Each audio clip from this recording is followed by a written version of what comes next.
Hello students, তো আজকে আমরা আলোচনা করব ক্লাস 9-এর জিওগ্রাফি বিষয়ে সিলেবাসের সম্পর্কে।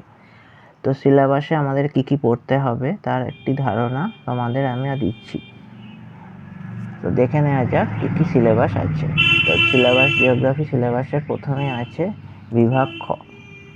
বিভাগ ক এর মধ্যে হচ্ছে বিভাগ কটা কিসের না প্রাকৃতিক ভূগোল। প্রাকৃতিক ভূগোলের মধ্যে আমাদের কি পড়তে হচ্ছে গ্রহরূপে পৃথিবী। গ্রহরূপে পৃথিবীর মধ্যে পৃথিবীর আকার, পৃথিবীর আয়তন।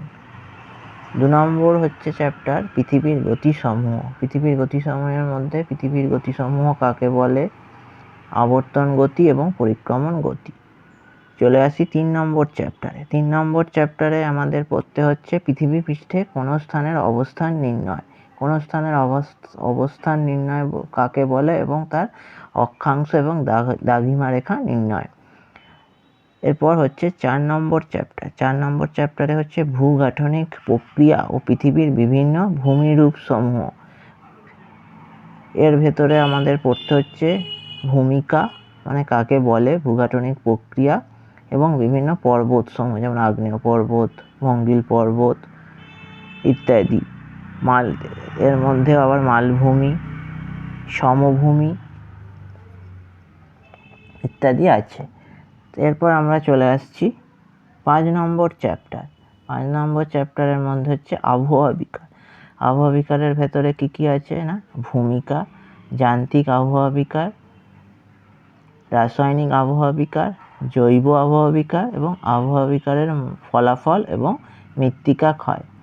এবার চলে আসি বিভাগ ক্ষয়ের মধ্যে। বিভাগ ক্ষয়ের মধ্যে কি আছে মানুষ এবং পরিবেশ।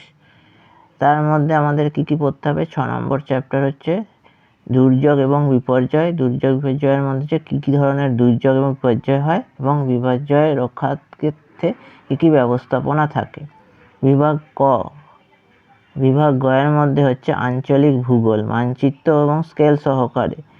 তার মধ্যে হচ্ছে ভারতের সম্পদ। ভারতের সম্পদ কাকে বলে, খনিজ সম্পদ, শক্তি সম্পদ। শক্তি সম্পদ হচ্ছে প্রচলিত এবং অপ্রচলিত। এবার হচ্ছে 8 নম্বর হচ্ছে পশ্চিমবঙ্গ। তাদের পশ্চিমবঙ্গ অবস্থান এবং প্রশাসনিক বিভাগ, প্রাকৃতিক পরিবেশ। তারপর হচ্ছে প্রধান অর্থনৈতিক ক্রিয়াকলাপ এবং লাস্ট চ্যাপ্টার হচ্ছে মানচিত্র এবং স্কেল। মানচিত্র এবং স্কেলের মৌলিকত্ব।